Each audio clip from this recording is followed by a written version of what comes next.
When I was young, I lived in quite a small town in Queensland. The whole town was surrounded by bush in every direction for hundreds of kilometres. We had so much room to play. This particular story is about the first time that we got drunk. In the winter, the level of water would drop significantly, enough for us to camp in the riverbed. My best mate's parents owned a pub at the time, so we were in charge of getting the drinks for a little camping trip we had planned, so we could finally pop our drunk cherry. The place that we had in mind was out near an old Indigenous settlement. We made our way down into the riverbank, which was low on the side that we came in and really high on the other side.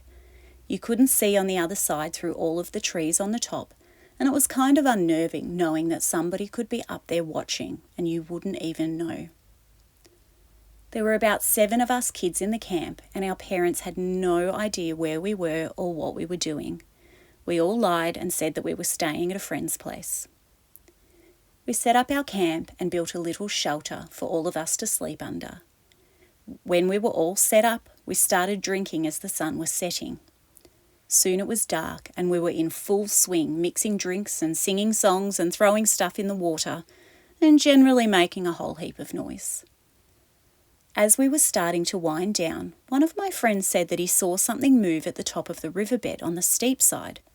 We all said that he was full of shit and should calm down, but he was adamant that there was someone up there, so we all started calling out, "Come out, you pussy," and other such things, being brave well beyond our years. To our surprise, a bearded man wearing straggly clothes and no shoes came out of the tree line, stood on the edge of the bank and just stared at us.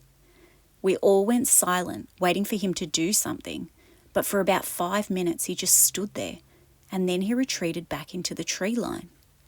We all talked amongst ourselves and got a bit nervous, but we soon forgot about it.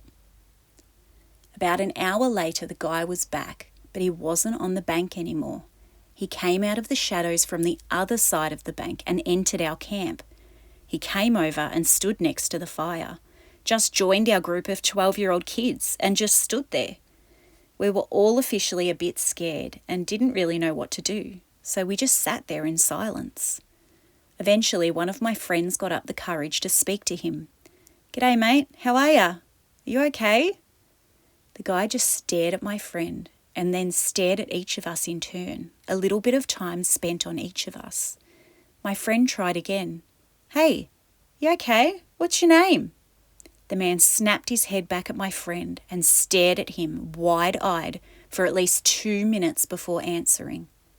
Without blinking, he said in a raspy whisper, "That's none of your fucking business," and he hissed like a cat.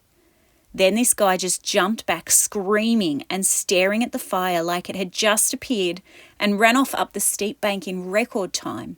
It was impossible to get up this thing, so we all just stood there speechless. We decided that it was best if we just stoked the fire up because it was about a 19-kilometre walk in the pitch black back to town, and we weren't confident on that. So stoke the fire we did. We sat up for as long as we could, keeping watch, not really talking. We all eventually dozed off one by one. When we woke up in the morning, everything was gone. All of our alcohol, all of our bags, all of our shoes, and all of our blankets. Everything.